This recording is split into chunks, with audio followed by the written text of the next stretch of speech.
How are you? I hope you are well, enjoying the beginning of our session. We are gonna be together in the next 2 hours or so. And as Ply mentioned, this conversation is part of AIX design community that is leading this initiative called Slow AI Project. Inside of the Slow AI Project, we have these three different branches or approaches, and one of them is the Ancestral AI that I will tell you a bit more. I will present a bit more about myself and also about our guests here. We are with Moni, we are with Thiago, and then we are gonna have this conversation all together. And as the name says, we are gonna have a conversation. The intention is not to have a 2 hour presentation or a panel that you are just an audience here. The intention is to be like we planned and prepared like our work, our presentations until the step that our work is developed until now. But we came also with our hearts open to all your questions, all your insights, to make this space a safe space for all of our imaginations and ideas flow together. So, said that, I also would like to say that inside of this context of ancestral AI, that we touch many different topics such as social impact, cultural issues, decolonization, and all the worlds and words around these topics. It's important to understand that we come from different places, from different positionalities, from different cultural identities, and we are bringing all of us together in this space, trying to find this commonality in the pluriverse that we all are together. And inside of this context, I would like to say that I am talking now from Amsterdam. That now is 7 p.m. And we are also here with Moni and Thiago that are in Brazil. And in Brazil, we are 5 hours before that. Yes, earlier that. So we are already experiencing this different experience in time, being in different time zones together.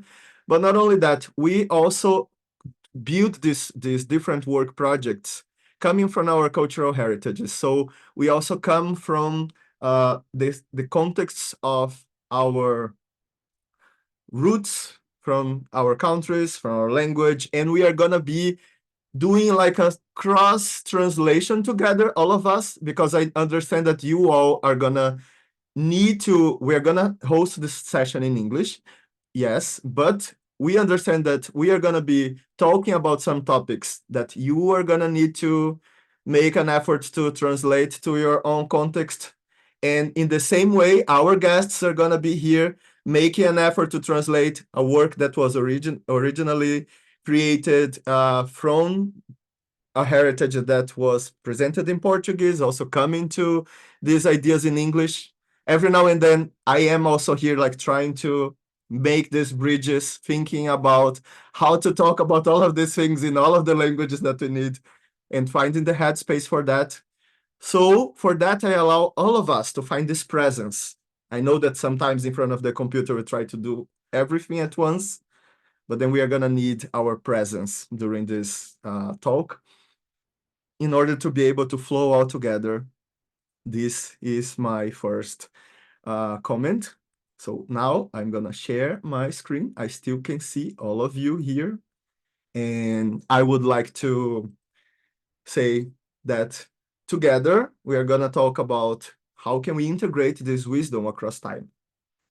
And from that, I also highlight again that this is gonna be a conversation. We are gonna have these three blocks of insights from all the points that our projects are right now, but then we are gonna come together to our conversation, the three of us, all of us together.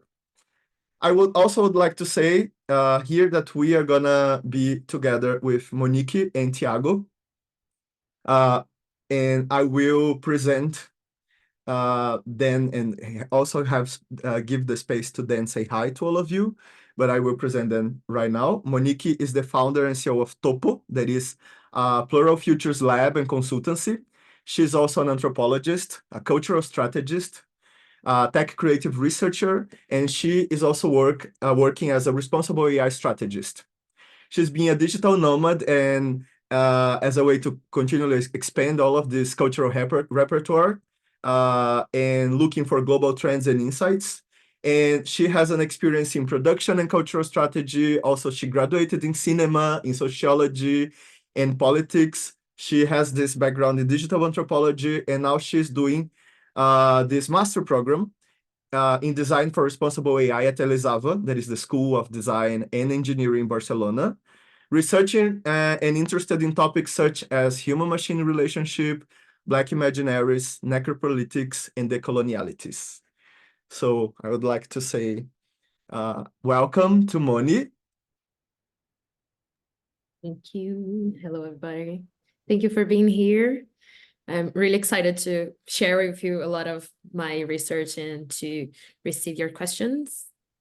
And stop right here. So Moni is the author of this ongoing work that is about how AI is killing Black imaginaries.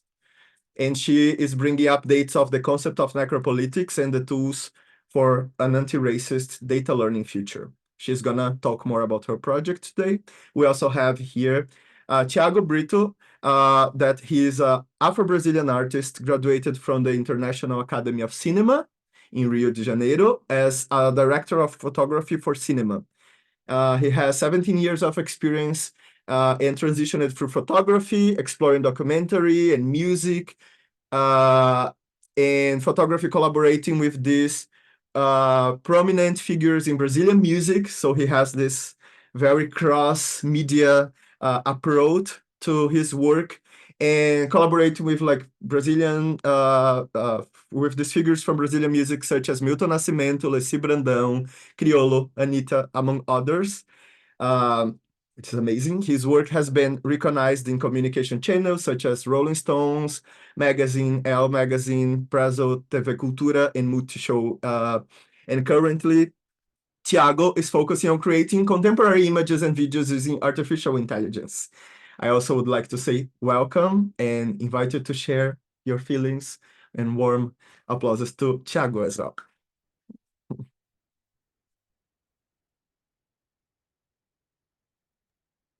Hello, everyone. I will talk slowly because my English it's a process thing here. I'm trying to to understand the better way to imagine and say something in another language. So I ask you a little bit of patience, but I'm very happy to be here to bring some kind of new memories for use the new technologies, and that's it. I stop here. Let's go. So we're gonna be together, and which is amazing on Thiago's work is that he seeks to apply these new technologies in the socially relevant ways, looking to how we can better have a better preservation of Black memory in Brazil. His first research was with the project titled Oye Omi, that reinterprets the foundations of the African religious traditions regarding the trafficking of Black bodies across the Atlantic. And he has been exploring how we can have a less westernized view of the past using these imaginary tools for having a more inclusive perception of the times that we live. So we also gonna be able to see a bit of his work here today, and I also hope that this is just the first moment that we all can be together, sharing ideas and talking here. And now that I presented our guests, I also would like to talk a bit from where I'm coming from here to talk with you. As I said, I am Gustavo. Also already presented me, mentioning that I am the research lead for this project.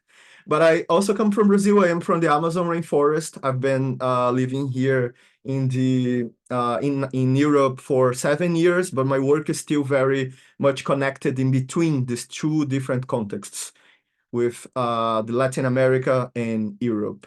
And I also would like to mention that my efforts inside of the projects of Ancestral AI are also related to this background that I have in projects related to time and temporality that are all very intertwined with our project here. So I teach classes about temporal literacy and how people relate to time in different cultures. I'm also very much focused in how cultural heritage can be perceived. So how cultural institutions can undertake these new technologies, creative technologies, to tell better stories about our past. And I am concluding a project in a German university called Heritage Innovation that is focused on that. Our project Ancestral AI look to these new narratives and how can we have alternative narratives to these Western perspectives that we are going to talk more today. But I am also part of the cohort of the same master program of Design for Responsible AI that Monique is doing her project that she's going to present here today. And the AI X Design is also faculty member of this program, which was an amazing way that we connected all of us in this initiative that we are here today. So inside of my final project that is focused on the temporality of AI, I am investigating these invisible impacts of the life cycles that we usually, when we have a very short-term perspective of the narratives of technology, we usually don't see this obscure part of all the long-term impacts that when we are buying these narratives, we are also buying these impacts that come together. So look into all of that. This universe here is focused on the Ancestral AI perspective, that it is the project that we are focusing on to talk today, but I'm gonna love to talk about any other topics with you as well, whenever you would like to reach me and connect as well. But in the Ancestral AI, we started with this provocation to think of how can we remember and honor what was forgotten or lost while inviting to collectively imagine and shape our heritage for the future.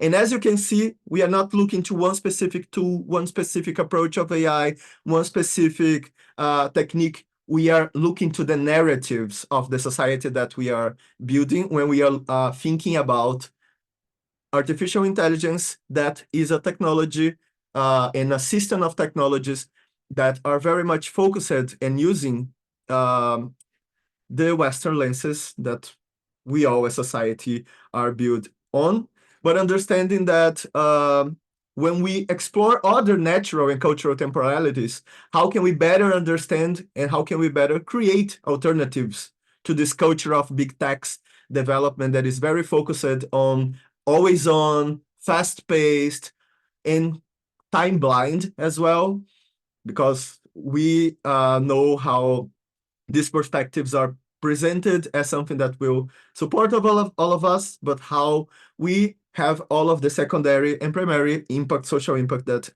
come to us as well. So we are documenting and investigating all of this wisdom of the past, how they were generated, how can we include these time-tested approaches and consider more resilient, complex systems to the time that we live. So we, in this research, we started thinking about how can we learn in some way from this non-Western, from these indigenous cultures, different models of governance, models of archiving, models of keep the knowledge in, to pass the knowledge through, and to gather in community to share about this thing that we call data, that is information, and how we transform this in insights and in wisdom in the society around us through technology. When we talk about time inside of this context, I would like to bring some definitions of time. We use many in the project, but we understand time also as the measure of change. The way that we relate to what is changing is the way that we count, that we use the clocks to count the hours, but it is also the way that we measure the technological change, the evolution that we are happening in society, the climate change. We are talking about change, and to don't go only with the Greek perspective, I love the definition of Octavia Butler that says that everything that we change also changes us. So when we are creating a new technology, this technology is also affecting ourselves back. So if we understand that change is part of everything that we have around, Octavia Butler says that God is change, in this perception of how can we connect and relate to what is changing around us. And if this is time, what is the temporality perspective? Temporality is everything when we understand that we have many ways to exist inside of time, are different states of existence, different ways of being. We can think that inside of the time that we live, we have many different people. Each of us, we can say that we can have different relationships with time, so we can be in different temporalities. And we can say that Western cultures try to universalize this approach in a single narrative, but we know that for real, we have this cultural diversity that have many different ways of relate to the time that we live. Some of them are very focused on this future-oriented perspective, goal-approached, thinking about productivity, performance, fast-paced, efficiency, everything that I mentioned in the beginning. But when we look to other cultures, how they choose to live their lives, how they choose to relate to technology, looking to this approach of the Western cultures. There is this German sociologist called Hartmut Rosa that says that we have different dimensions of this way of relate to change and how things accelerate in the Western cultures. We have the technological acceleration as one dimension, but every time that we have a new technology promising to do things faster, we also come with the layer of the social change that start to have this collective movement around how we are gonna cope with that, how we are gonna compete with that, how this is gonna impact us in different ways. And because of all of this collective discussion that is happening around, we also feel that individually our pace of life start to speed up. So it is important to define here that when we are talking about change, acceleration in this context, acceleration is different from progress. Sometimes we think that we need to go faster in order to develop or to evolve or to nurture something else. But this is only one lens. This is only one narrative that usually we have from the Western lenses that most of us probably were impacted during most of our lives. So you can understand already how to look to past, present, and future is important in this context of how we deal with technology. I love this quote from Mumford Lewis, American philosophist, that he says that it was the clock and not the steam engine, this defining machine and tool that defined the modern industrial era. How we stopped to be connected to nature, and we started to be like very much focused on how we work inside of an industry, a fabric, a warehouse. So this affected a lot the way that we organize in society. That defined something that is very much present in our research, and in the meetings together with AIX Design, we are always bringing like these different perspectives together, is how we can say, oh, this can sound in some way that the technology is the problem, but in fact it's not that. Byung-Chul Han is the South Korean philosopher that defined this concept of dyschronia, that says that in some way we all feel that we are not very much aligned in sync with all of these things that are happening, but we are trying at the same time to connect, to walk together. And why? There are these 3 points that I think helps me to put technology in the place that is not the salvation, not the solution, and not the devil as well. That is to understand that every technology are shaped by society, and they are neither the problem nor the solution. And understanding that, we can also see that we are trapped in our own systems of clocks, calendars, organization of in Google Calendar, how I'm gonna be able to attend all of these things that we need to do. But they are as well just some elements in this interplay of temporality, in this way that we decided to live collectively our times as Western societies. But when we think about it, we also can think, if we have the dyschronia, we maybe can have also the uchronia. That is this concept that was originally came from Helga Novotny, that is a sociologist that Moni and I had the pleasure to meet in Barcelona. But then this came also to the field of design through Helga Schmidt, that is a British designer. And what is the uchronia? Just like we have this perspective of utopia, that would be this perfect place that is in the horizon and we never can reach, the uchronia would be this idea that maybe we don't need to move somewhere else. Maybe we could design our own experience with time to live in a better way in the time that we have. And inside of this concept of uchronia, connected to design, Helga Schmidt says that uchronia could be defined as a way to question, to speculate, and to design these new temporal systems that would be more about being in sync, more to be in sync with ourselves, to be in sync with each other, and to be in sync with the world, rather than to be hurrying, trying to connect with clock time. And I think that makes sense to all of us. We would like to find ways to use technology in our favor and not to be in this run trying to reach what technology is always doing. Because we know that we have this, when we are looking through technology through these techno-solutionist lenses that the Western futurists usually have, usually we see all the new technologies coming, but we see a cultural blind spot. We don't follow the elements that should be considered when we are looking to culture. So inside of our project, we decided to investigate how can we look to other perspectives, how can we understand how to reconnect with ancestral knowledge, how to look to sustainable and more holistic technology as well. How can we look to that and contrast with the modern AI development? What can we bring to these models?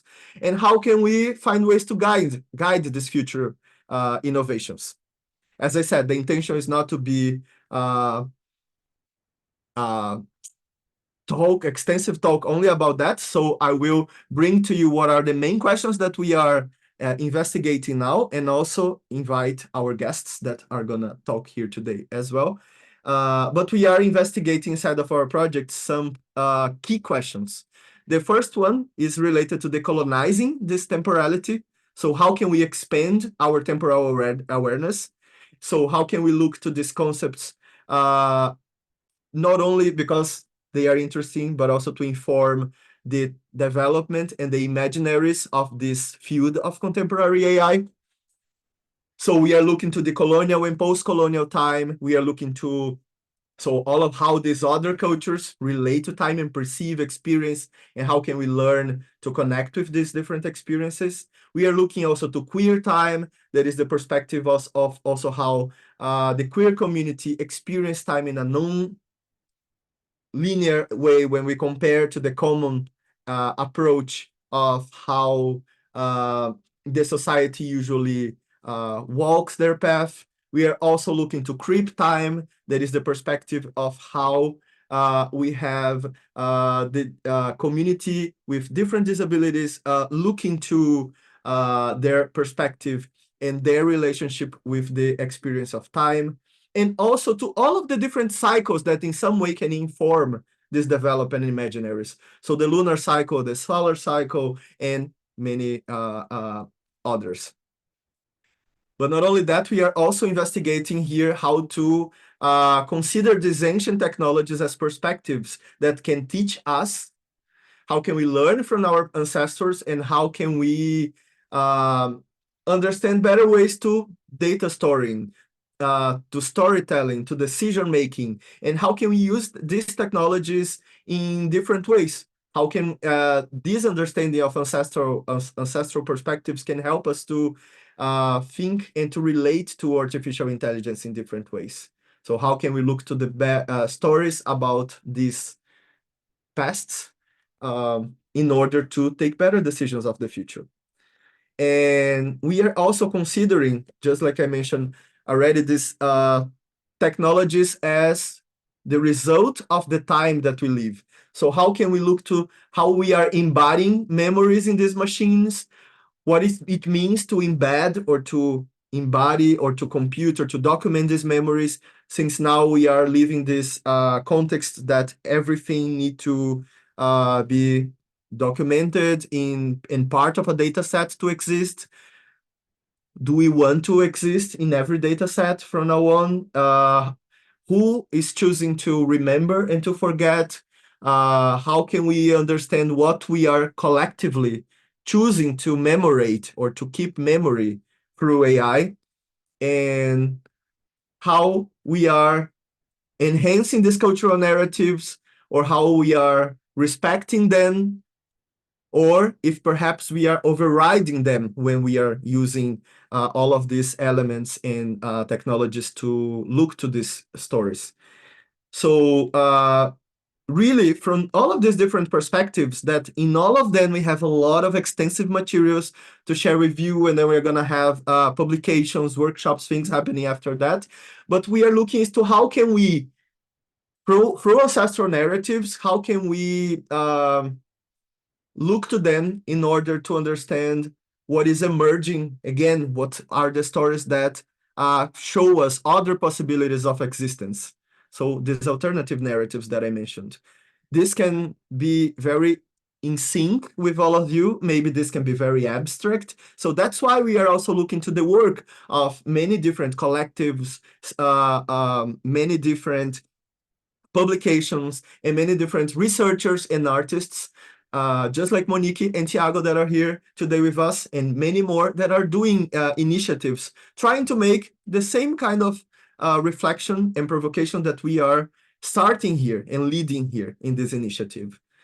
A lot to talk about all of them with all of you, but here our intention is not to choose the best way, the right way. Again, we are a pluriverse of possibilities. So our intention, in the words of the indigenous leader Ailton Krenak in Brazil, is to understand how we can make effective alliances. How can we work together in between cultures and in between times? Because we know that the tech field always say that we are gonna go fast and we are gonna break things, and they don't say I'm sorry, and they just look to the future. But we are not starting today. We have a lot of story and history that comes until the moment that we are standing right now, making things possible. So how can we consider all of these different times and different cultures in the narratives that we are building? And we have an extensive list of references to share with you in books, in movies, and in different things that are also we in AIX design, we say that we research in the open and in the wild. So I don't have a script to the things that I'm saying here to you.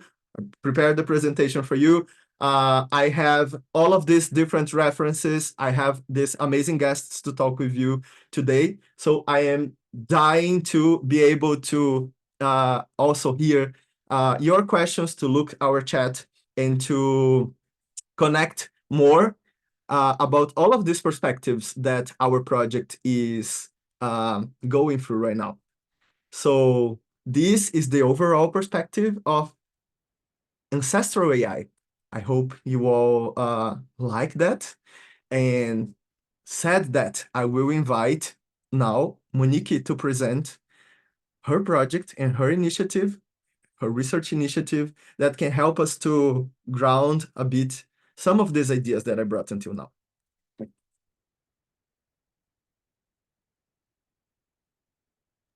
I hope so. I hope it helps.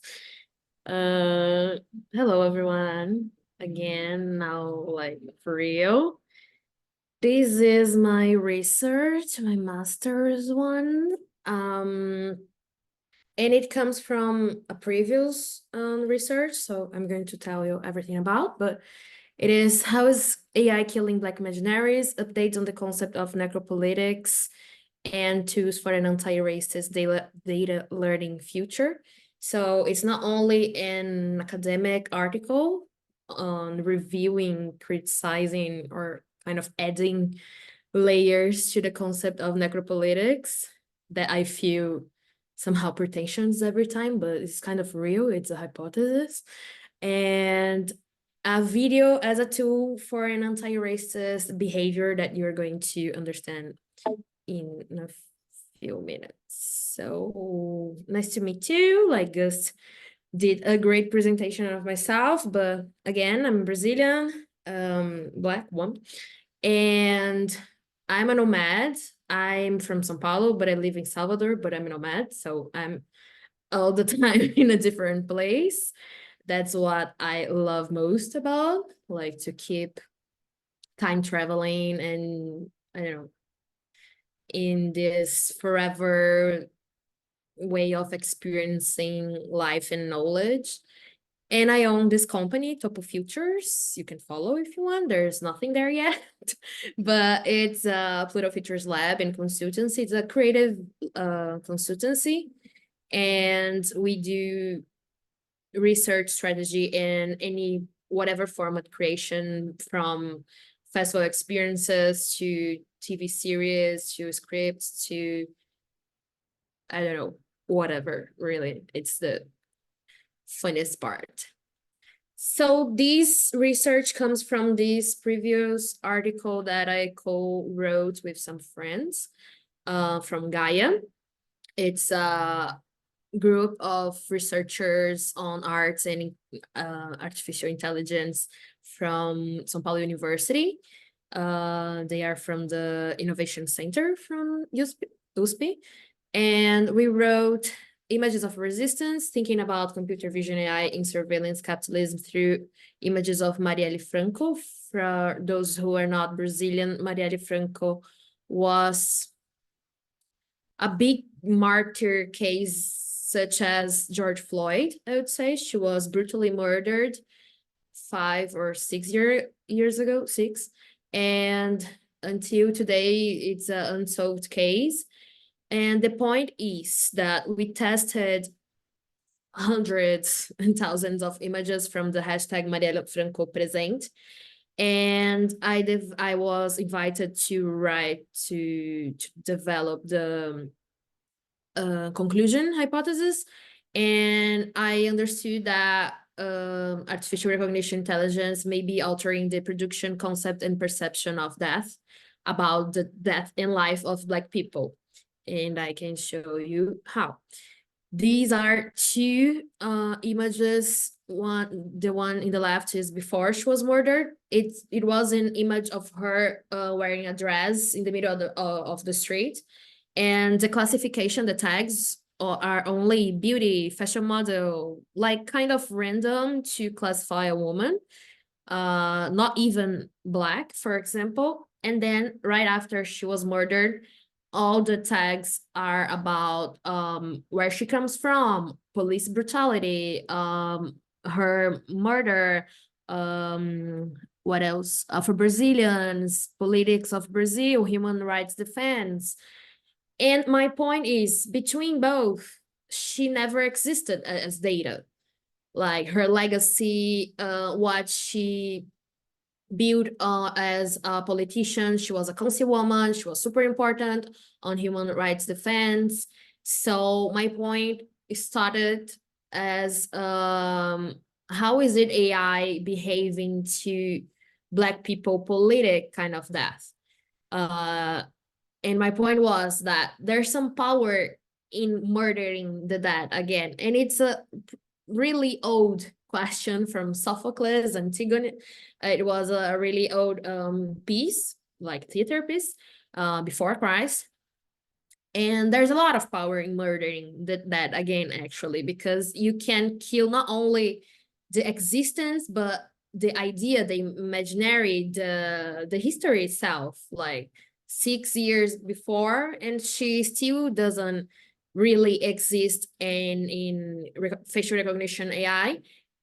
And how were we acting, thinking that we were acting as anti-racist, for example, sharing her image through hashtags. We were also training some facial recognition AI training. So like, how can we be really anti-racist? So that's how I start this current research. And the point for both of them is like that behind all cultural genocide is the imposition of a policy of forgetfulness, because that's where the real power comes from.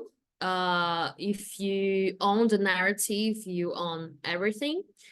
And then I chose for this one to research generative AI, because I wanted to go deeper on the imaginary side. So these are from my first practice tests on Midjourney. And I was looking for the differences between like Black people death or the colonial Black imaginaries or only Black imaginaries. And all the symbols, they are quite the same, like death and then dream and then imaginary. And for me, it was a really big information, I would say, because it showed me that it was still a colonialist imaginary. It's not a Black imaginary that I was being given there. So like this characterization that comes with wild themes or a lot of death or fiction creates what we learn as truth from Black imaginaries or from Black people, etc. It's also a really old question or theme, like from 87. And also from Akili Mbembe, the one that organized the concept of necropolitics that I'm kind of updating, also says that we create words of death, new unique forms of social existence in which vast populations are subjective to living conditions that give them the status of the undead.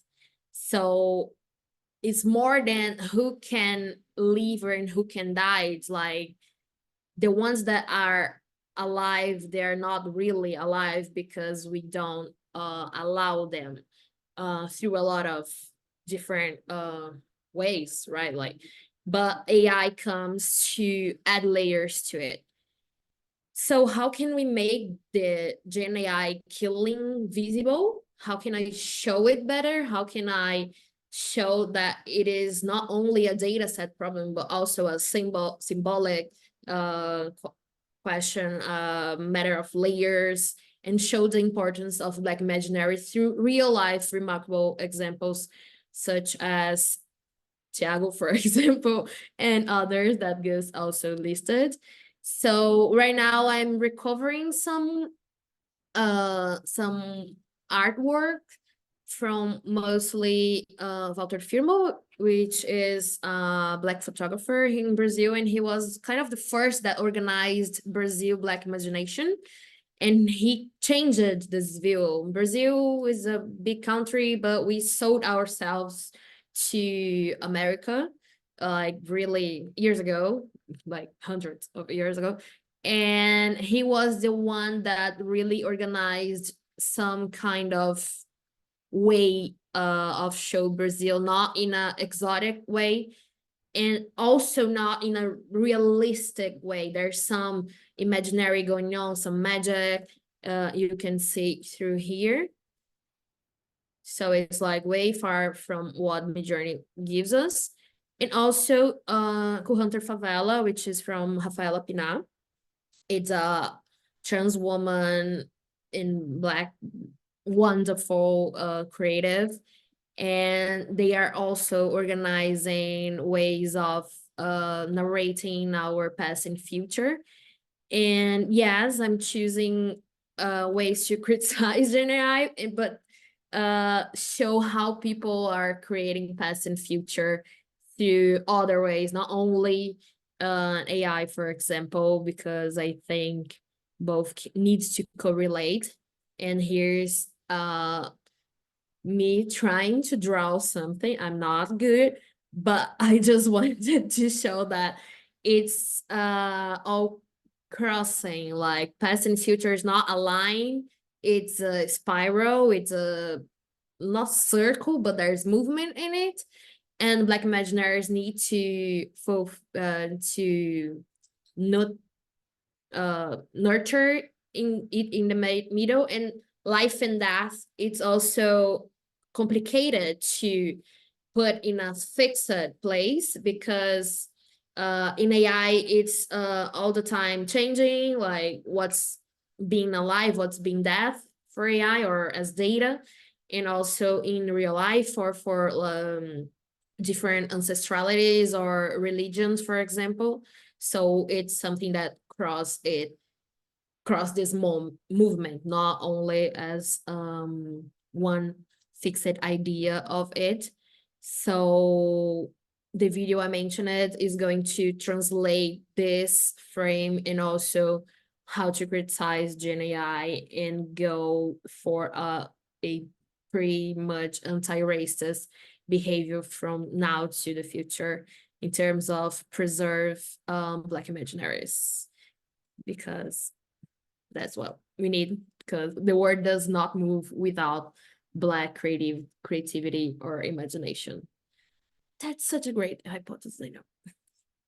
Thank you so much.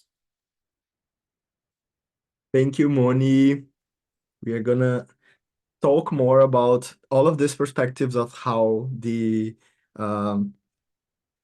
this social context in the social political context that Moni brought is so embedded in technology. But Moni also started this conversation on making the bridge to thinking about how can we explore in different ways these imaginaries. And then we are gonna talk now with Thiago to also see his creative exploration and his research on how we can embed these other perspectives and these imaginaries that represents a pluriverse of cultural identities also in the work that we are doing using the technologies available today. So Thiago, I'd like to invite you to also share with us. Hello, is everybody listen to? Yeah. Okay, hello everyone. Thank you so much for this space to talk.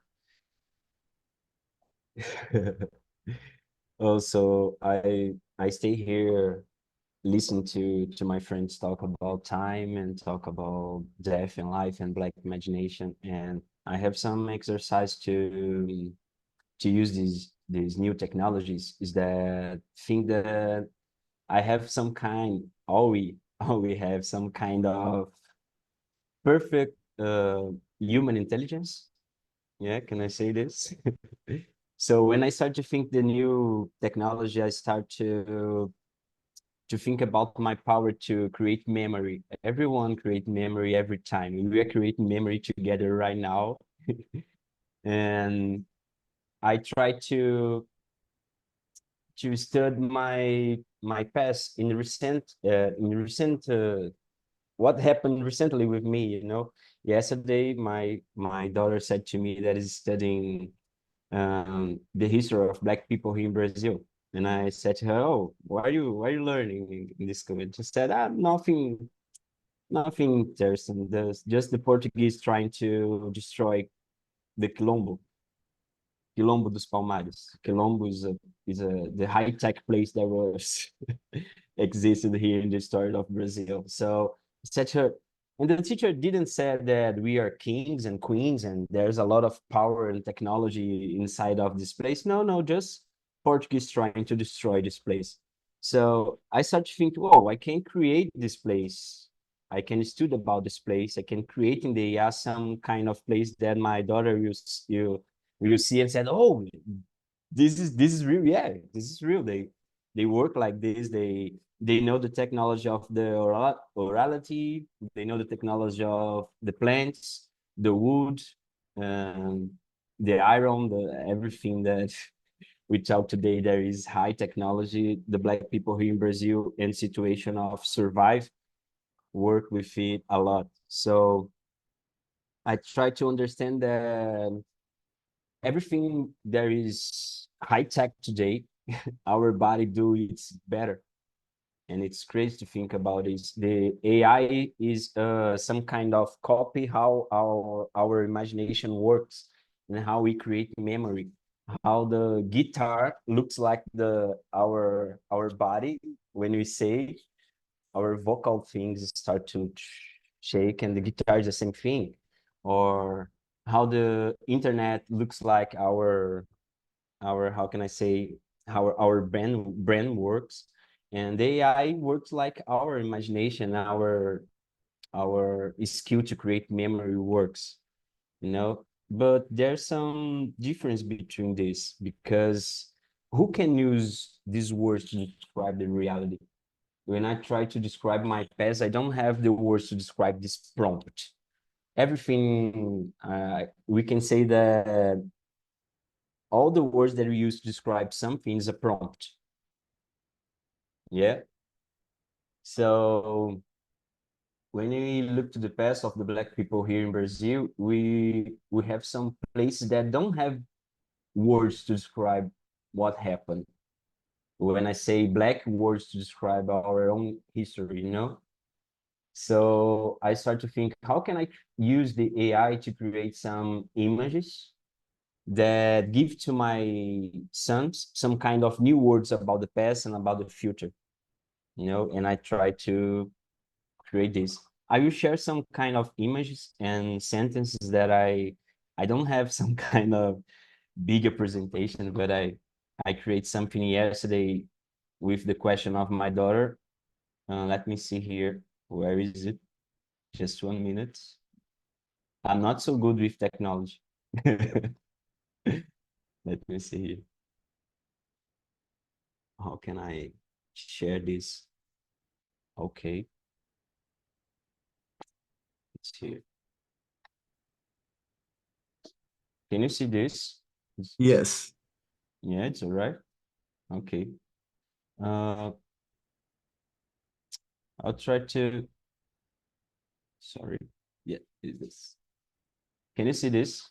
Oh. Oh. Also, yes. All right. I will try to pass. I will pass here a little movie, a short movie that I make with AI tools. It's a movie about past and future. I like to show you before I start to talk about this. Okay. Yes. Thiago, just see if your audio is also shared. Oh, Yeah, yeah. How can I do this? Let me see here. here back in the Zoom. Yes. Let me see. Can you hear this video? Oh, can you hear this? No, No. Já era para áudio? Não. Yeah. no. You Oh, I'll share try to. you share again your screen, but in Yeah. the moment that you share, there is the tick box about the sound. Um, Oh, yeah. Let me see here. yeah, it was just Right. that. Okay.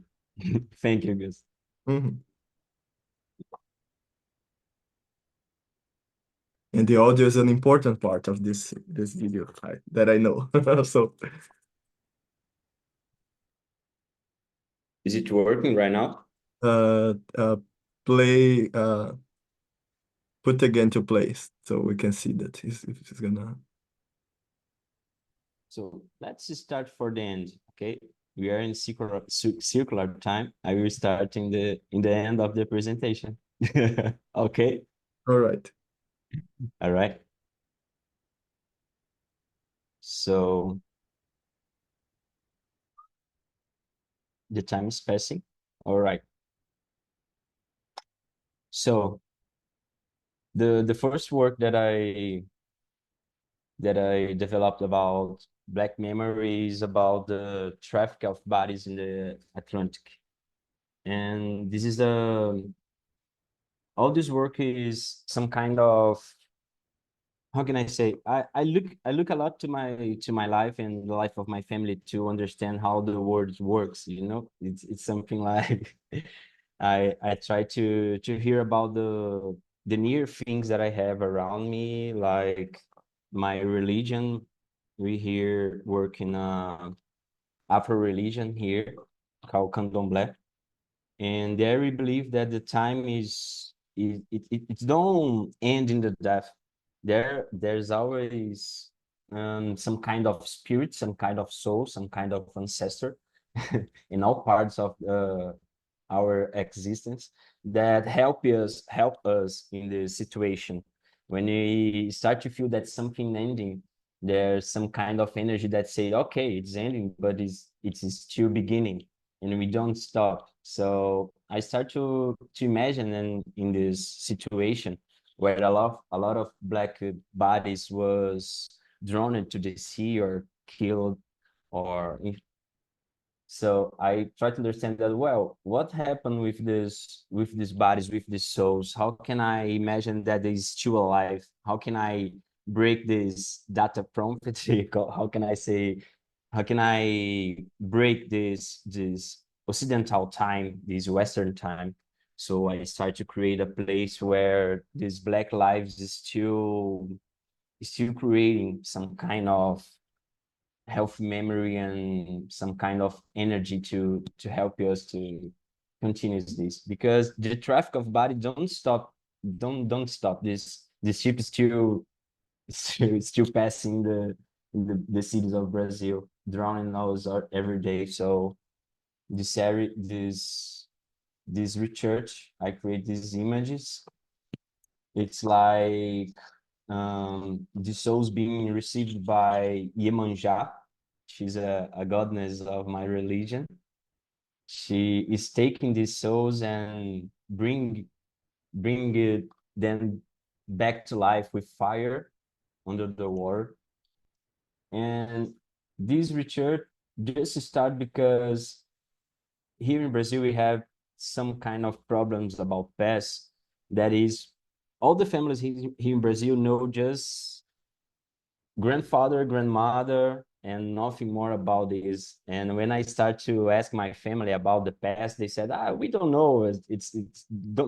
We don't have some kind of words to describe who came before your grandfather, who came before your grandmother. So how can I create inside the AI some kind of images that bring us these words to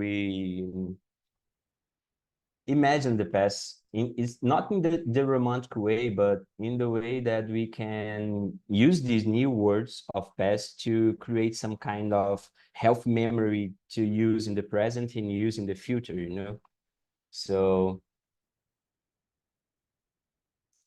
this is, I like this so much. Thiago, we are still seeing the same screen of the video. We are not seeing. I don't know if you change it to another. Now we can see. Can you come back to the beginning of the Oh, you didn't Yes. see this? Yeah, we didn't see we didn't see the images. We were still seeing the other Can you see this now? Yeah, can you put again in the full screen? Yeah, Let me see if it's working. did you put in full screen again? No. Yeah. No, it's not working Yeah, it's not right in now. full screen. Yeah. We can see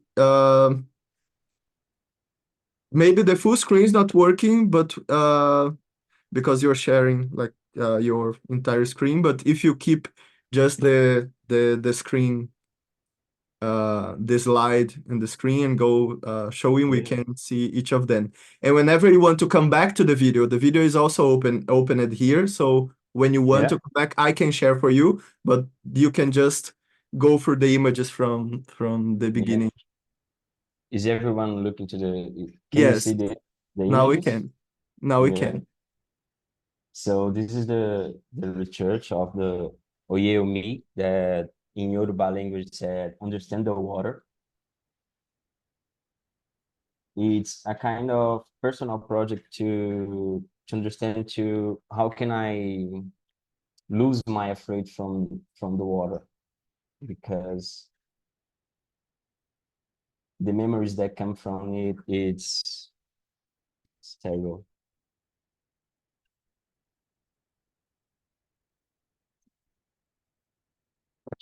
Can you see this? So this is my first project. Not, I have a lot of research, but this one have a big scale of projection. So this one, yeah, it's my first project. I will try to back to the video. All right. I can share for you here. Yeah. Yeah. All right. Perfect. And then you come back to the presentation. Oh, yeah. So can you just stop sharing, and then I will share the video here. Then after the video, you come back sharing there. All right.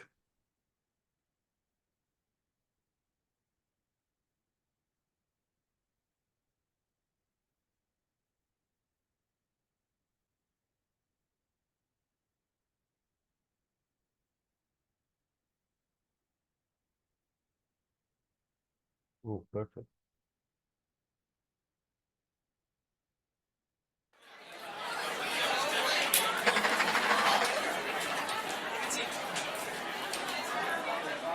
Silence, please. You all can seat down and relax. I'll tell you a little about this lab. Welcome to 4500, a post-apocalyptic era where black minds freely explore the connection between the past and the future in search of answers to redefine the present. In this city, named in honor of the visionary photographer Gordon Parks, Gordon's lab is a crossroads where all possibilities are built with rhythm. Botany. In the botany sector, under the leadership of Zuriak Intola, we explore new ways to care for and think about plants and their technologies, connecting contemplation and practice within a symmetry that not even Fibonacci would understand the resultant. Music.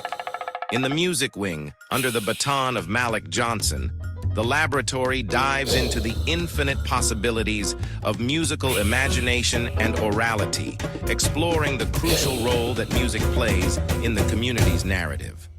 Computing. The computing sector, led by Nia Brown, is a space where technology finds deviations to meet other needs. You know what I mean? Unraveling the mysteries of algorithms and their white webs. Orality. In this laboratory, led by Jamal Wright, orality is celebrated as an ancestral technology, essential for transmitting knowledge through generations, new ways of imagining and building a healthy memory with signs that lead to our existence. Flying cars. Let's not forget the fantastic workshops for floating cars.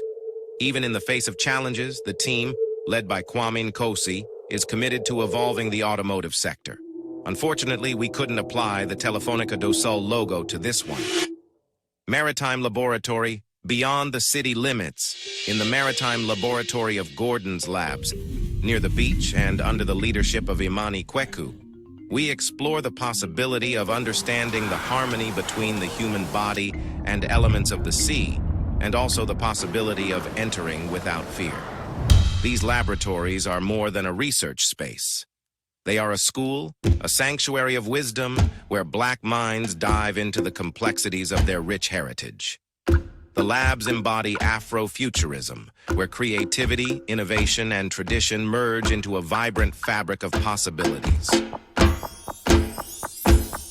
Thank you for joining us in the exploration of Gordon's Labs, where we threw a stone yesterday to hit a bird today. My name is Exu, the receptionist.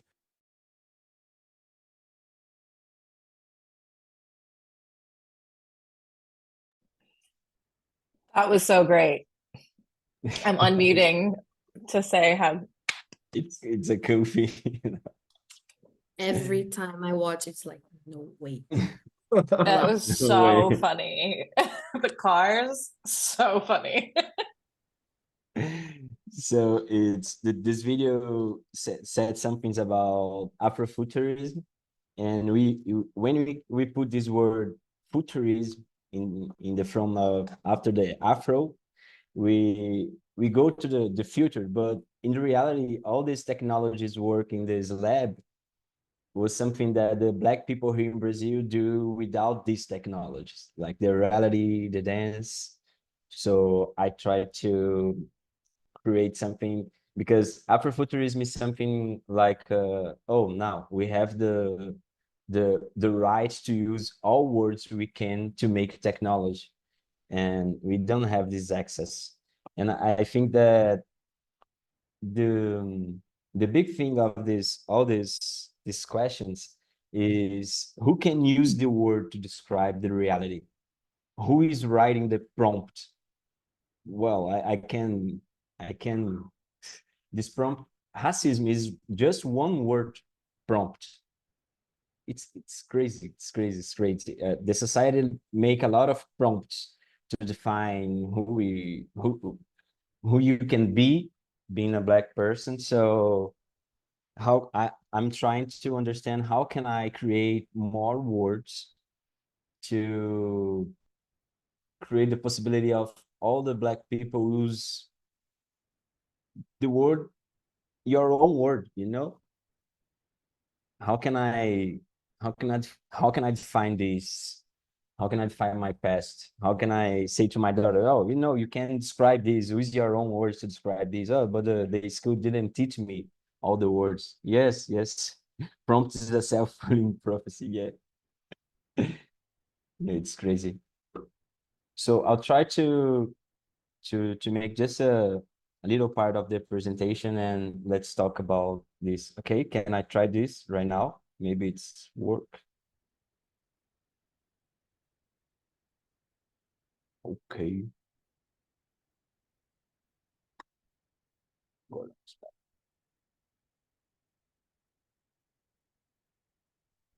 Can you all see this? Yes. Yeah. Okay. Orality and the imagination were the technology that keep me alive until now.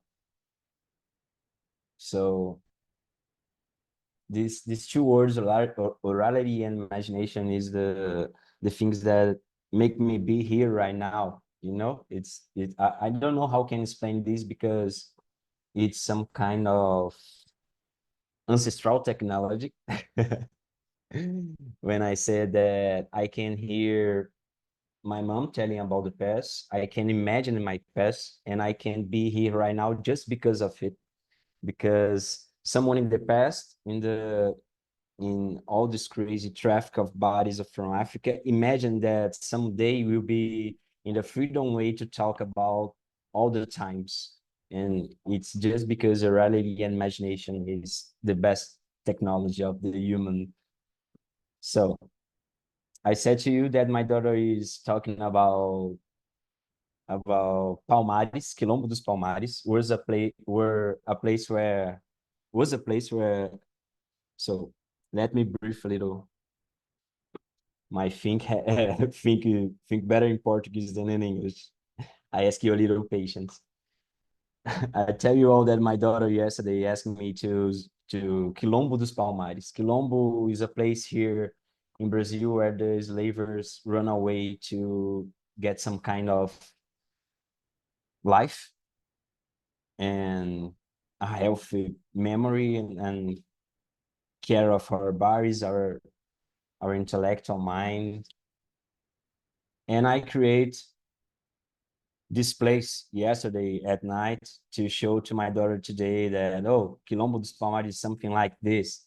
I start to study the material they use, how can bread the palm, it's a leaf, and start to create this word that it's a imagination word. In the same time, it's a lot of part of me because I can feel this because it's something that I can see my family happy, you know.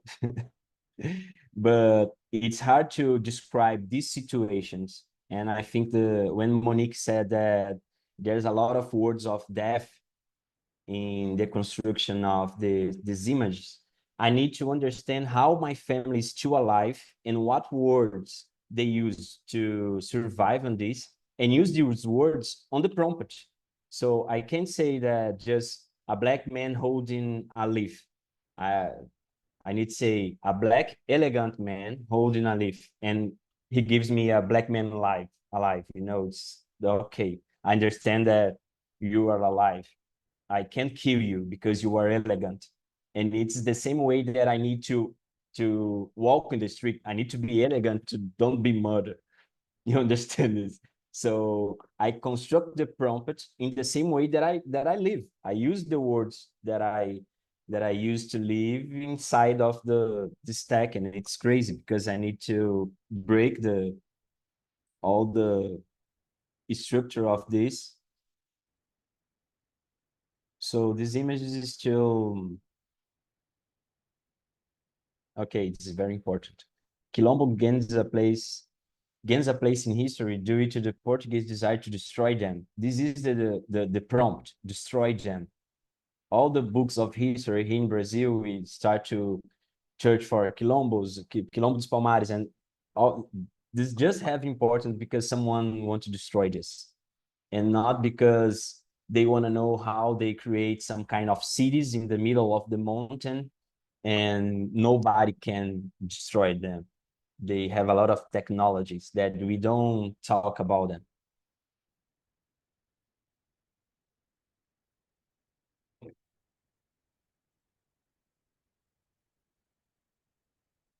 So I think that's it.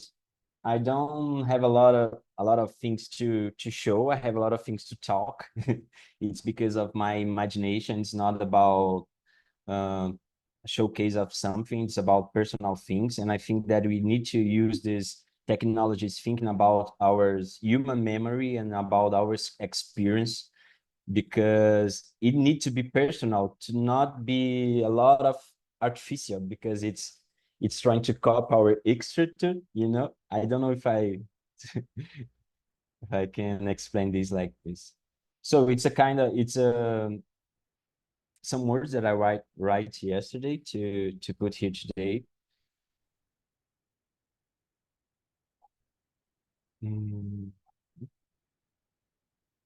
I will pass here.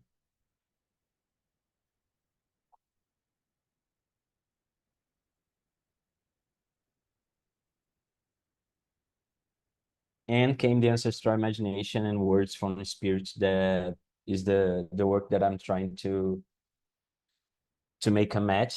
That is my religion and the new technologies, because the African religions is the most technology thing that I saw in my life. Because we have simple things like dance, like connect to the shows, like understand the botany, understand the energy, and inside of this place we do a lot of things that a lot of people don't see, like technologies, and that's it. That's all. Wow, thank you, Thiago. I hope you understand my English. It's not so good, but I'll try. I really try. It's so And I'm That was here good. to amazing. try. Thank you, everyone. And I know the feeling also to try to share the ideas, but also all the voices that your imagination is trying to channel at the same time. So it's not about language, I understand. Yeah, it's not about language. It's hard. I need a with prompt in English. with that, yes, exactly. But with that, I have a lot of amazing things to comment and to share with all of you, but I would like to open the space to all of you that are in the room as well, to bring your insights or comments or questions to any of us, to also to both Moni and Thiago. You also can share on the chat if you prefer, or if you need some time to organize ideas. But you have some something that you'd like to bring to the surface that you're feeling inside of you.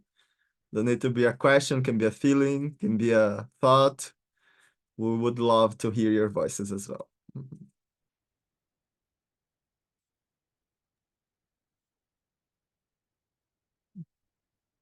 Yes. Who goes first? You, Oh, you can go first. Can I go first?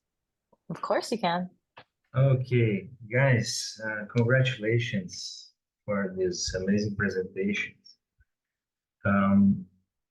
It's really important that we are here today gathering and exchange ideas because everything is changing so fast. And especially in the area of audiovisual production, Thiago must know it better than anyone that what changed, like the revolution, is that now everything is converted into tokens. So image, audio, text, everything becomes a token or a sequence of tokens. And those models like GPT, the T from the GPT is a transformer. It's a generative pre-trained transformer. So it transforms a text into a video, an audio into a text, so on and so forth. And myself, as a person that works in that area, I don't work with production. I work with pre-production and post-production. So it's like before the script and after the shoot. So I work with people like Thiago and people like Monique in many different natures of projects. And I see how things are changing. And it's not like a robot comes and now the robot does the job. Is in our pipeline, we have many different things that we do. And now we have a little module here that does this thing with generative transformers. And eventually we will have many little things in our life that will do those things. So we'll have something to create the image, and that another thing to create the special effect, and another thing to create the audio. And then we put those things together, and then we try to transform our words into those things, which was my job since the beginning of my career. You have like a text, and then we have to transform this text into something. And the idea that Thiago brought of like you have to use a certain keyword to hack the prompt is, there's so many things that we could talk about. Like 2 hours it's not enough time. It's many things are changing really fast.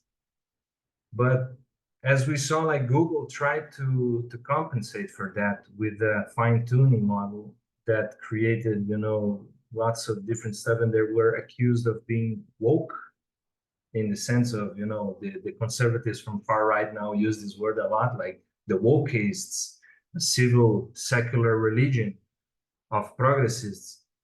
And we are seeing all those moving pieces. And well, I wanted to ask questions and bring it's so many stuff, and just trying to, you know, wrap my head around.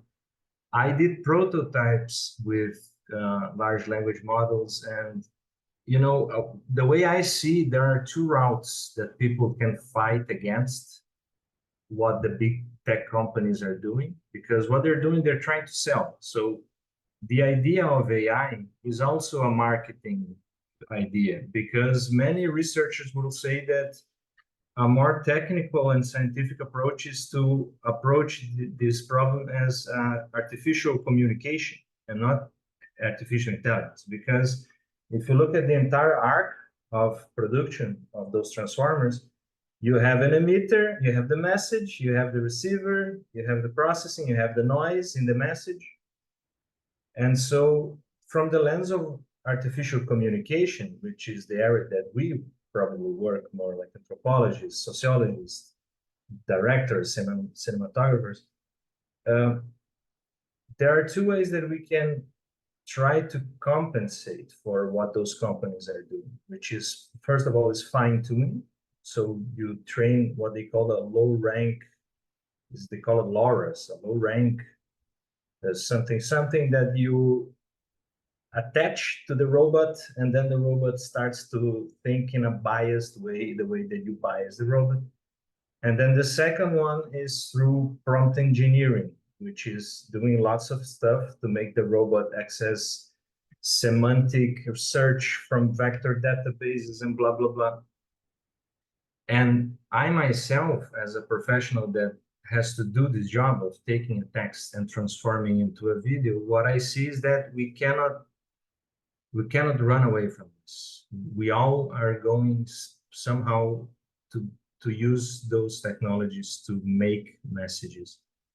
And so just wanted to thank you for your knowledge on this, because it's a challenge. It's a big challenge that we all have to discuss a lot to understand how to make better futures. Especially here in Brazil. I'm also from Brazil. Sorry, I didn't present myself. But one difficulty that we Brazilians have of telling stories is that sometimes we don't have the budget, because Brazil don't have bigger budgets like United States. So sometimes we cannot open for shooting. We have to find images on the internet, on internet database.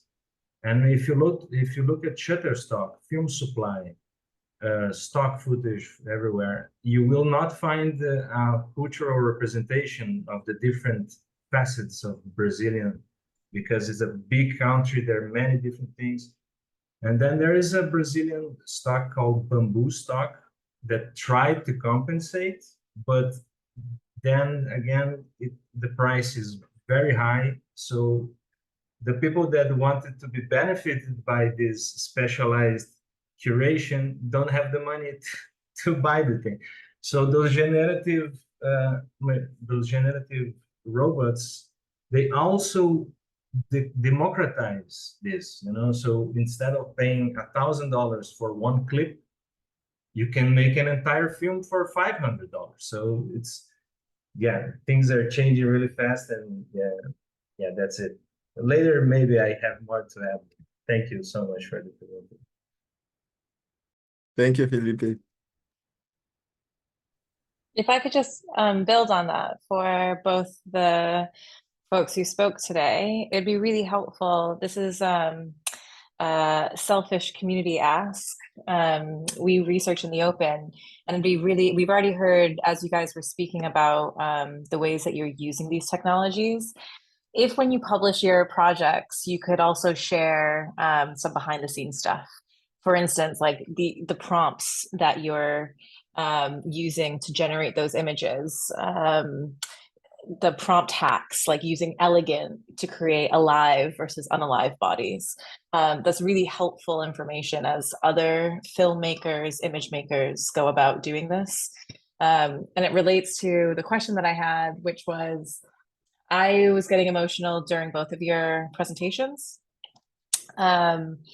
And it's something that we talk about a lot about in the community, which is the emotional labor of identifying the harms that are happening when you're using generative tools or an algorithmic system that doesn't see you the way that you see yourself. And so I'm just curious, in your practice, how are you navigating like the emotions that come up? And like, yeah, I don't know if you have any answers to that, but how is that a part of your practice? Because if I'm getting emotional and I ain't Brazilian or Black, then like, how are you guys dealing with that? Don't know if you have an answer. I have a 2-hour answer, maybe. But you want to start, Gust? You were, okay. For me, it's like really difficult because I don't want it to, I didn't, if I could, I wouldn't do this research, but I felt I should. So like I think that's the starter point. Like I have to. It's kind of that kind of feeling that I had in the master. I think we had this conversation because like almost like I'm the one that could do this research, you know, like, so it's kind of nice that I know how to flow between the bibliography, methodology, whatever, or the objectives that I have. But at the same time, it's like, oh my God, I'm researching racism again. Fuck. And every time this way to the conclusion, it hurts a lot, because just like I presented, there's someone talking about how is it murdering the dead again from like before Christ until today. So like it's an unsolved question. It's a, you know, or just like Ribble was talking right now, like what can solve it? Like how can we think about to audiovisual or whatever? Like data set is not really a solution, or thinking about a new language or a new technology. Let's build a black technology. Like there's no money. There's not. It's always it was always a few trapped, and also a lot limited all the time. But this is part of the research. This is the result. This is a conclusion. So like it's difficult to deal with it. Like it's a lot, but it's nice to be aware and to somehow update a concept or build somehow a tool that can make people aware of how can they act better or be an activist or engage some kind of movement. So there's this not negative part, but it's kind of really tough. But there's this really good one as well. Like, oh my God, I came up with a tiny solution for something. So like amazing. These are my feelings.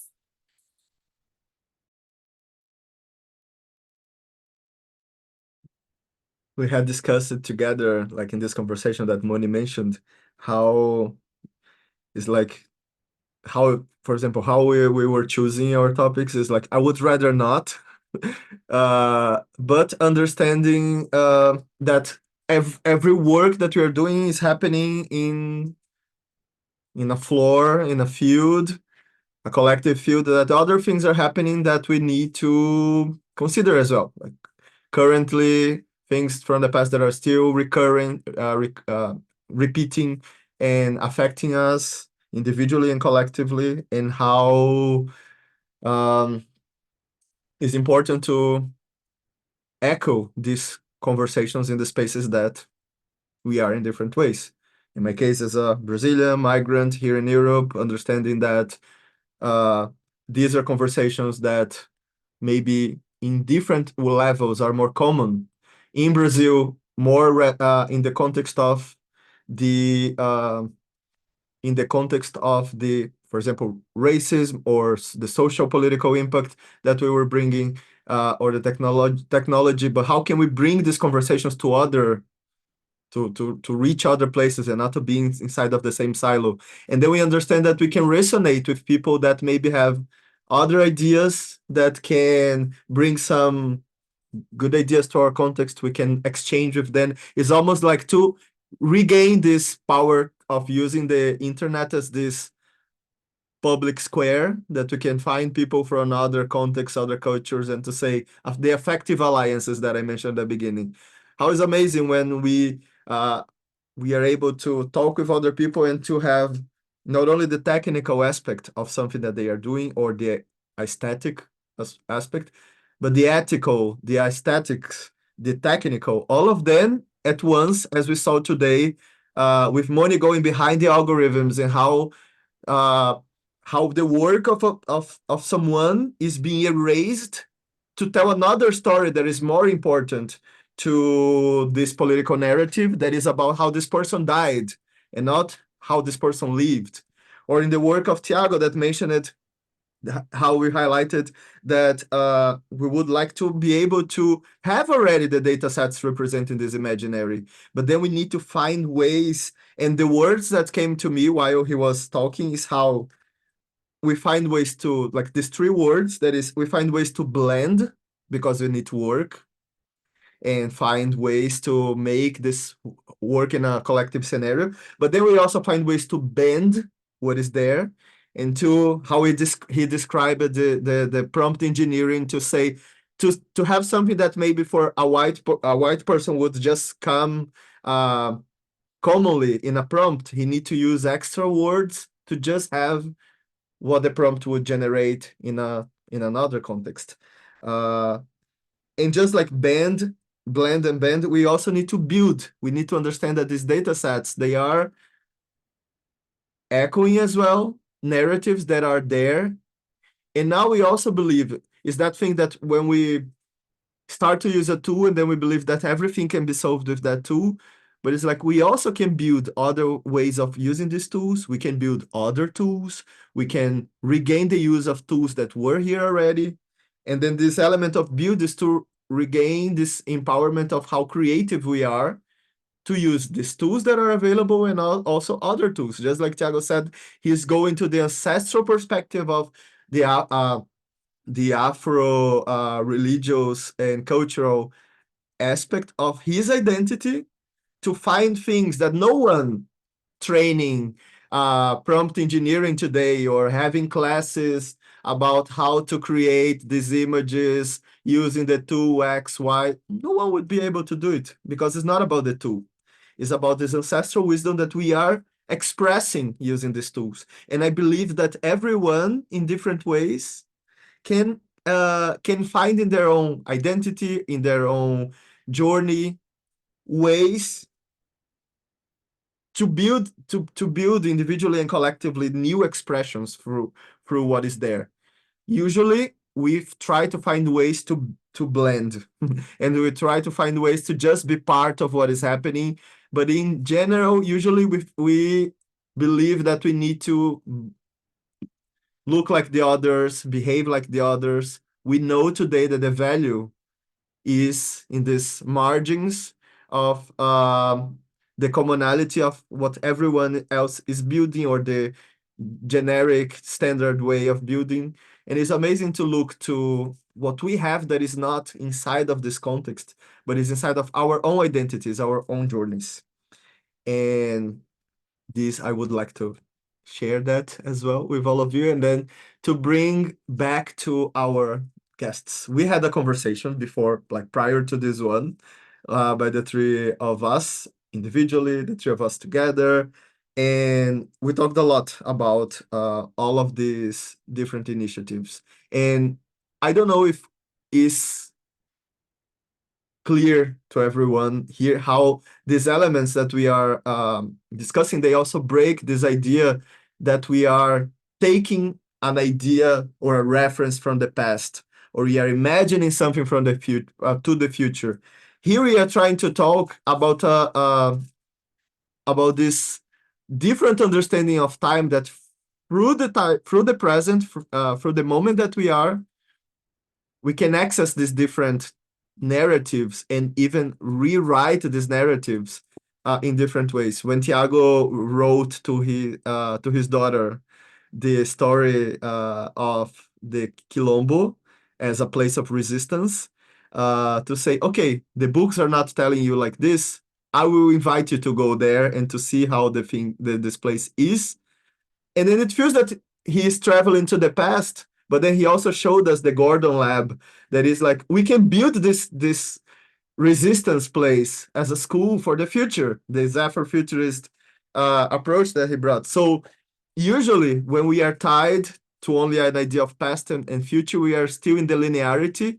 And here we are also trying to invite everyone to look these ancestral perspectives as an invitation to go beyond the linearity of time and to understand that we can look to these elements that are in our origins and say that they are still in front of us, or we can search for different horizons to our projects and go search in things that happened in our lives.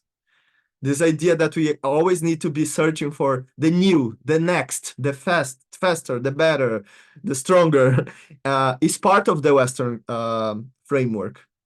So I also would like to invite you all to think how this different approach could come to your practices, to your lives, and if maybe not in a specific practice that you do today, but also to think of how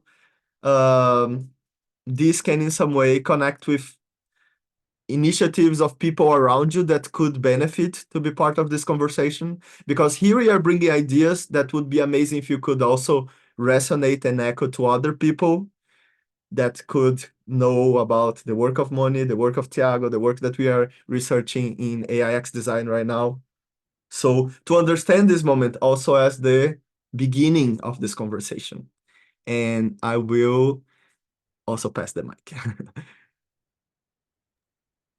I just wanted to add, first of all, Thiago, Gustavo, which I met today, and he's amazing, and Monique, you guys, your work is amazing, and it's so incredible. I was telling Gustavo to be able to find common ground of like similar kind of mindsets, and I love that. It's just so inspiring to see. And I just wanted to sort of add a couple of things because I work a lot on the concept of future ancestors.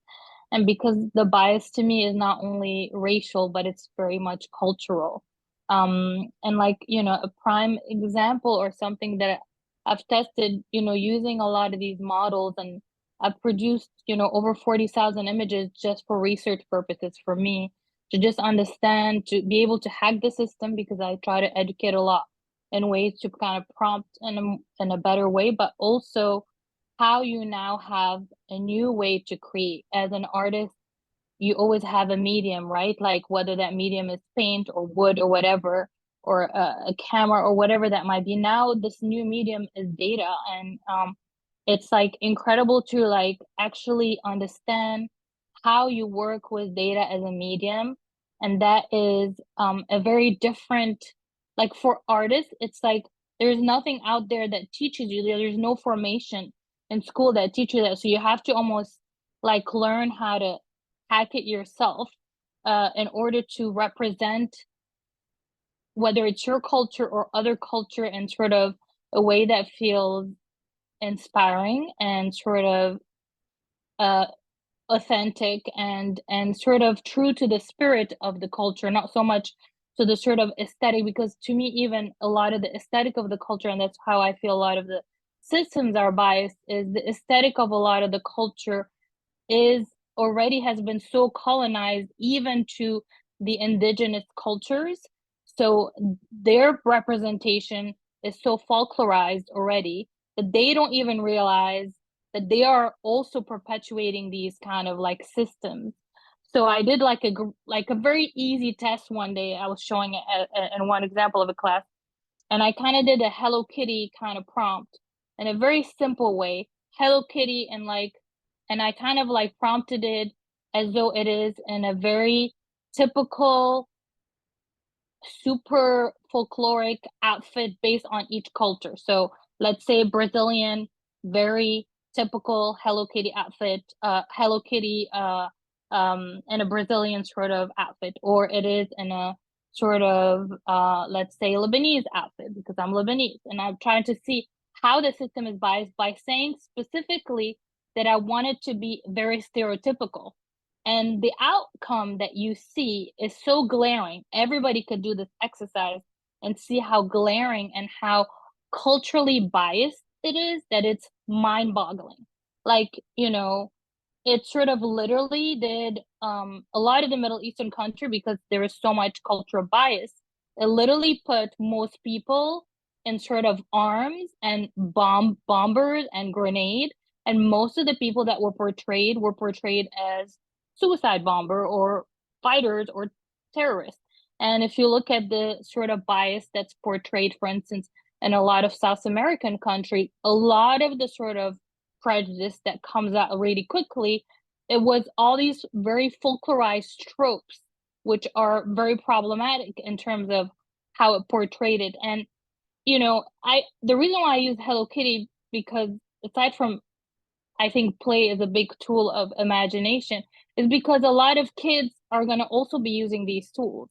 And most kids they love to sort of like work around their particular narrative. And if the kids work through this, it's going to be a real big problem if they don't understand ways to empower themselves as sort of an educational way to hack those systems. So just wanted to add that, but thank you guys so much. So incredible to see all this. Thank you so much. I will pass the mic to Aish. Yeah. Hi, everybody. Thank you, Thiago, Gustavo, Piloy, and Monique. It was very nice. And yeah, there are many things going on in my mind right now. I just want to tell one thing that I feel like I need to maybe. It was interesting, like the day before I saw the message of this gathering, somehow I was just thinking about the ancestors and AI. By the way, I'm from Turkey, Anatolia. And right now I am both Spanish and Turkish, and I have a lot of connection with my land and with all those ancestors who lived on those lands, which are a lot. And I try to really connect and to get their wisdom. I honor them a lot. And so I don't know, somehow I just, even I don't know what, but I thought about like ancestors and AI. Sometimes I'm thinking like, by the way, Özgür is also my friend. With Özgür once, we were thinking like what Ghazali would say. Ghazali is an Islamic philosopher. What Ghazali would response to AI in the time of AI. He was like a incredible, curious person. How he will respond to AI. So it was interesting serendipity happening. And right now I'm reading a book about oral history, because it is like there are some heterodox sects in the land of Turkey which have incredible community rituals, a lot of connection with dance and music. And yesterday night I was reading how the actual oral history, kind of what you are saying actually, Thiago, really I connected a lot with these ancestor technologies like oral and imagination, because in one part of the book he was explaining really like how oral technology, as you call them, how it incredibly helped us. We don't know in which ways, and again and again, we don't know how it affected, but I know, and if even right now it affects me, that I think thanks to this oral technology, we passed through many incredible dangers. And we are still passing through. It's a way of just getting rid of the surveillance technology as well. And because of that, it's biased, all these technologies. And to your question, Piloy, like to be from Turkey, for example, and to appear in Europe, somehow in my daily life, I face that kind of bias a lot in the daily life as well, right? It's not a new thing for me, what I'm seeing in the AI world. Actually, I am seeing it sometimes hopeful, because that AI, that bias that I was living alone, somehow suddenly become like, wow, everybody's talking that wise. I feel like finally, guys, you are understanding what we were talking about. So in that sense, I'm kind of hopeful. And I think what I want to bring to this space, and I really appreciate a lot to this space, and I think what our ancestors want us to listen and to imagine what is next. This is my question I am contemplating lately. I am feeling kind of secrets are revealing. Everything is happening for a reason. And there is like, like everything is somehow connected. And I feel like, I don't know, somehow we are 8 people here connecting, I guess, for a reason. And I don't know, I'm really curious, like, why the secrets are appearing right now. What we need to learn from our Brazilian ancestors about the incredible art of imagination, so that we can imagine our way home. Yeah. Thank you. Thank you, Aish. I will just say that there's something happening. I'm definitely not an astrology nerd, but I do plan my weeks around some astrology stuff, and something's happening with like Jupiter and Gemini. And what's going to happen for the next year is that truth won't be revealed, but like 100 different avenues of facts will be revealed. And so perhaps the stars are also guiding us on a journey of collecting plurality and the facts for all the pluralities. We also have And a then we'll branch. find our own truths. We also have a branch of our project that is about esoteric AI that you can that you can reach on that, all connected. But I also would like to mention from these comments from both Samar and from Aish now. First, I see that I feel and I sense that the first thing that our ancestors would like us to be doing is we are doing already. That is like to be here, to be here together, to be present in this moment. Sometimes the urge that we feel that what we need to do together, we are doing it. We are together here. And sometimes we don't know the mysterious ways that the seeds of the things that we are talking here already nurture, right? But I also share with you the perspective of thinking of, oh my God, but okay, now can we do something together as well? Like this next step. And this is important to say as well, that the AIX design has the community that is a space that it has like a Slack channel that we are connected. And for me, it's amazing to see how, for example, I met Samar because we posted about the event. We had like a conversation first on DMs on Instagram. Maybe we could find a time to reach, like to schedule a one-on-one conversation about the project. And yeah, for sure. And then we were able to understand other projects, other things that relate to where we could present these elements. We didn't have the space or the opportunity to hear, for example, Juliana Oliveira that was here. She's also a Brazilian activist working in the tech field, but now she's also in Europe. She's in Berlin. She was in the audience. She just needed to leave, and she mentioned the same that Aish that just mentioned it. She said on the chat for me, in the private chat, but here inside of the Zoom. Okay, let's start to bring this conversation to every tech tech company that they need to hear this kind of thing. She's a recruiter of usually for tech companies that want to increase their diversity in their teams and cultural diversity as well. And it's interesting to see that this is what Thiago is doing. This is what Moni is doing. This is what I'm doing. This is what Ploy is doing. But each of you can also think, okay, but how this fit relate into my context? How can I meet in the middle, like with the other part of there is this project that I'm doing now, or this conversation, or this company, or this school that should reach, that should listen this sort of conversation.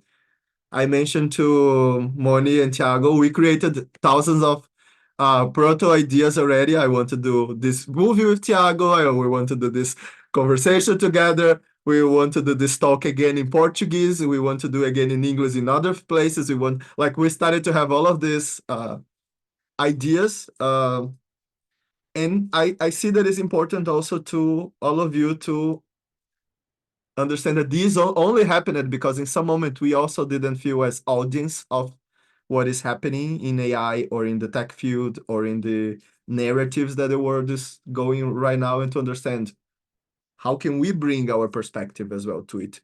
How can we echo our voices as well? And we all have things to share, ideas to bring. On that, I think would be great. Ploy shared in our links here and on the chat.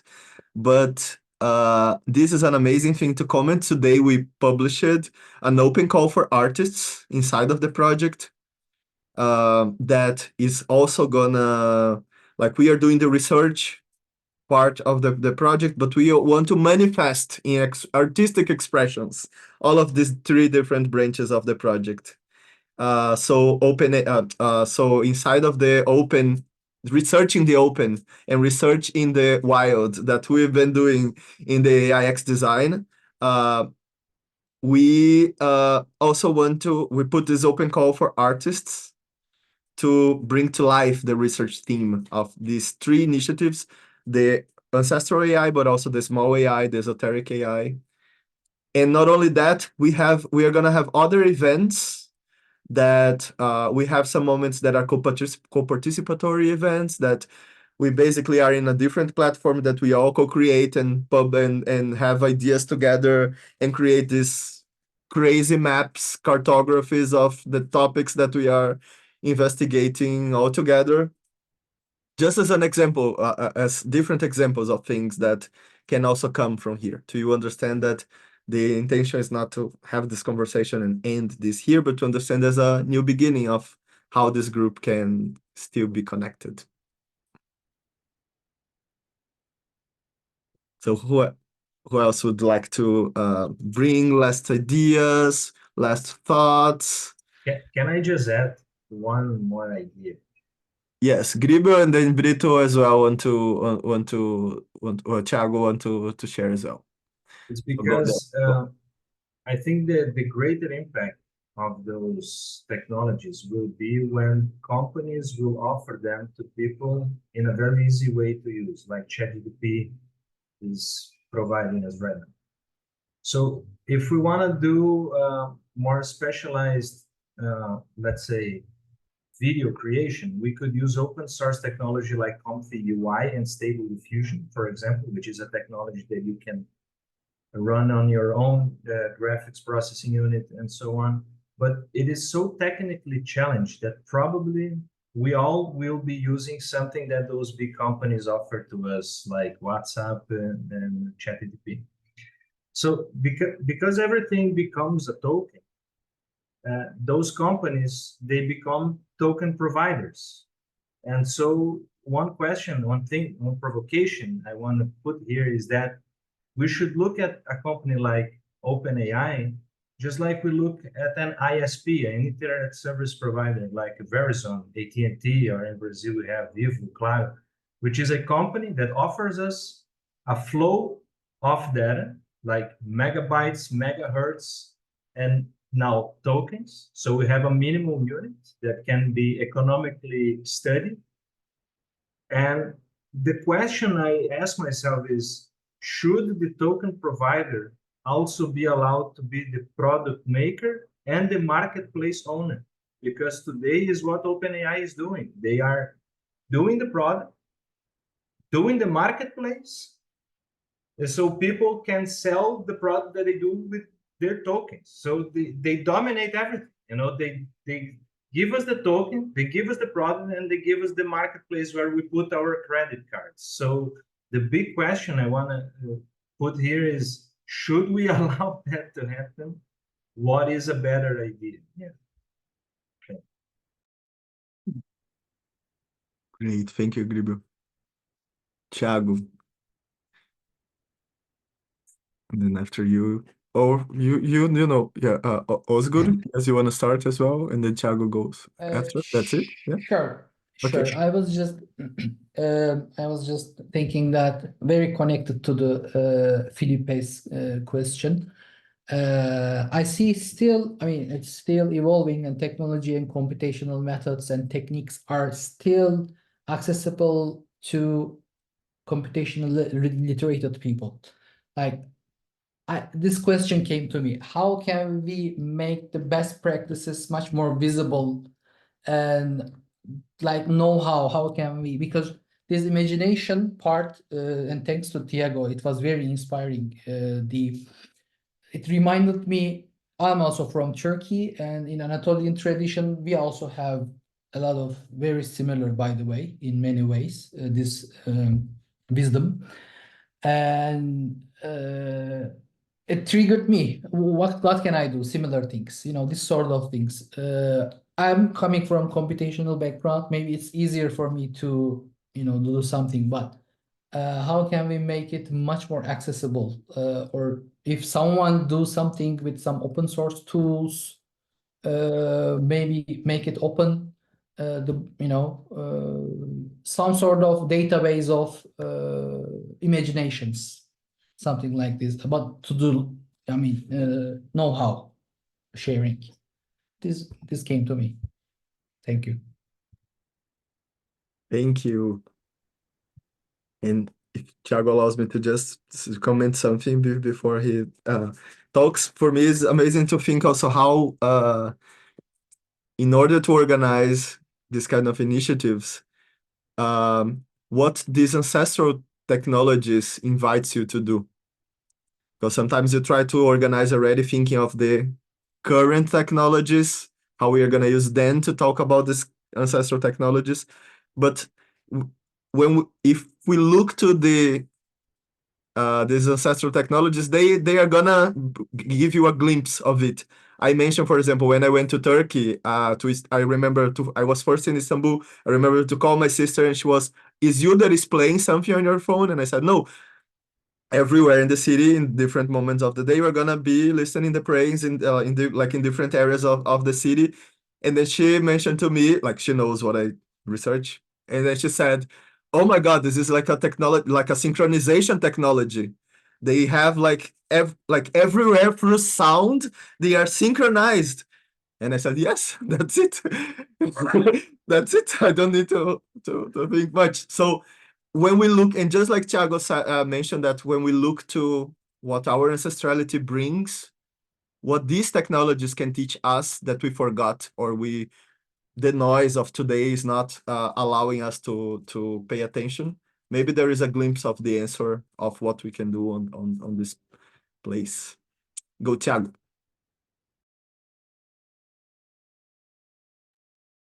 Hello, guys. Thank you everyone that participated and said something. I have a lot of insights here in my mind. Thank you for that. First of all, just one point here. All this conversation is about human intelligence. We have some kind of perspective of technology and computers and datas and big techs, and so. But how can we, when we say that, what our ancestors wanna say, and why we still here talking? So it's because we have words to put here. So I wanna, when I say that everything is a prompt, all words that we have to describe something is a prompt. I said that it's the oldest technology in the humanities, the orality. So today we are using the orality, writing this orality in the tech, and this prompt to give us some kind of image. When you touch something and you eat a fruit, your brain make a memory of it. When you date someone and it's good, and after this you break, you put some music to remember this feeling. This music works like a prompt. The taste of fruit works like a prompt. I don't know, every feeling, everything we can describe is a prompt. But in this tech, how can we understand that we need to use it like a human being use some things? It's not something distance of what our body do every day. It's crazy for me thinking about this, because when I use the word elegant to still alive in the internet, I look to myself to create this prompt. I look to my community to create this prompt. So I start to look everything like, oh, this is a good prompt. I have a good word here. This woman walking the street with sunlight behind her. Oh, it's so beautiful. I can describe this.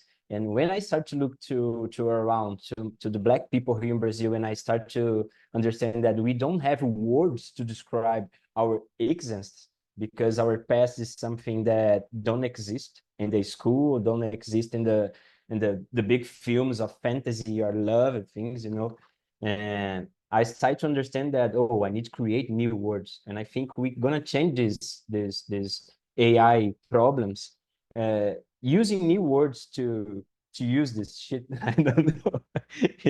Because in my mind it's crazy. It's a sad research. I'm here making my prompt and I said, oh, I if I put this, I was still dead.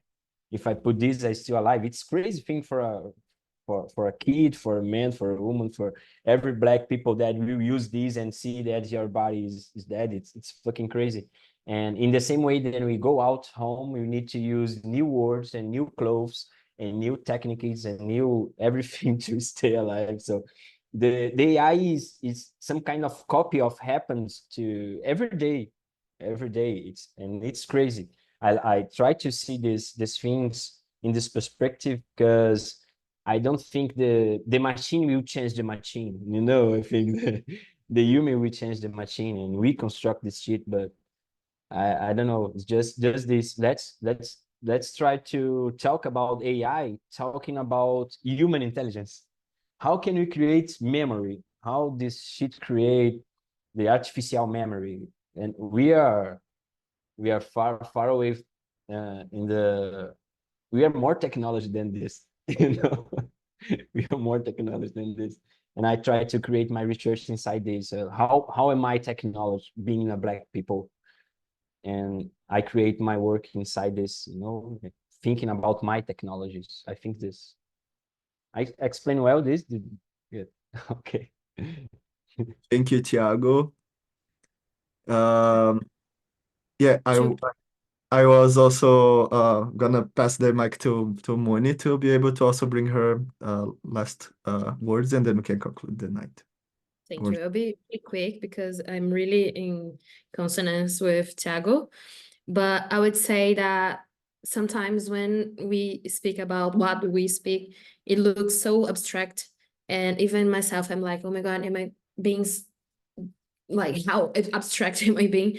But I would say after hear all of your concerns and insights and points, that from what ancestors want from us to what should we do regarding to OpenAI monopoly, or I don't know, all these questions. For me, it's about, yes, human intelligence, but also it's all about intentionality.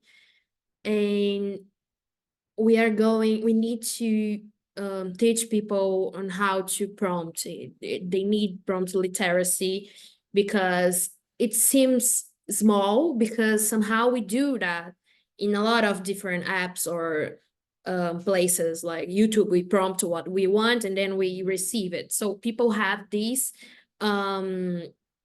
connection with prompting something. But in OpenAI, we have a lot of bias, we have a lot of cultural, racial layers, and a lot of the impact that we don't see. I was about to mention intentionality and invisibility, but it's part of intentionality as well. Like, we don't know all the impacts of the systems that we are using behind all AI. So for me, it's always intentionality. That's how I start and how I pursue any kind of research.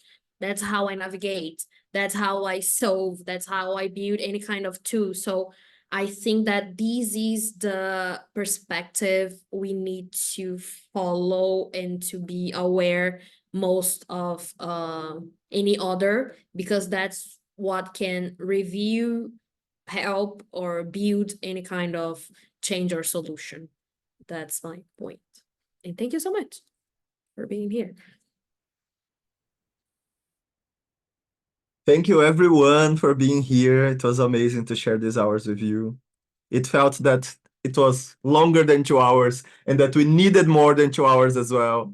So thank you for your time, for your presence here. Hope to be able to have other opportunities and layers to time travel in this context together with you.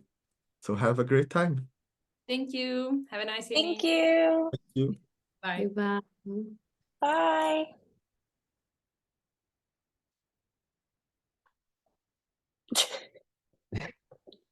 Thiago, did you forget how to log off? Oh, look at Dad struggling with the internet. I'm just kidding. You can come. You can stay in chat. I'm just gonna debrief with Goose. How you feeling? You guys are so great. Yeah, it was great. It works. It worked. Everyone was like chatty. So Ah, yeah. many good like quotes, ideas, things that are like things that I want people to make art off of on Yes. this open call. You are recording, right? Not me here. You need to press the stop, right? Oh shit, sorry. Okay, thank you.